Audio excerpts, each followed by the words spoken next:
Magkano ang 300 square meters na bahay ngayong 2026? Tara, pag-usapan natin. Let's go!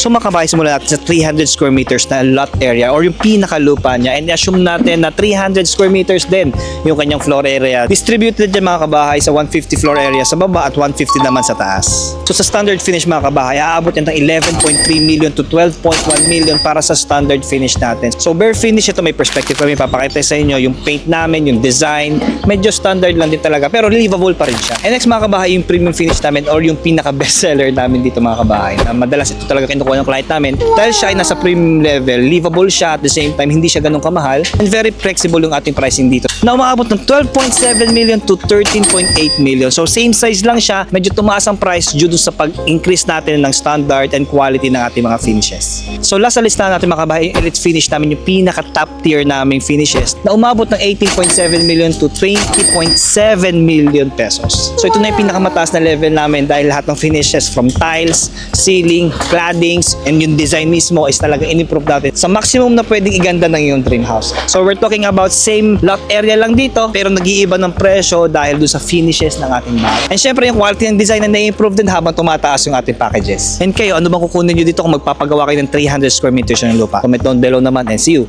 sa next vlog natin. Paalam!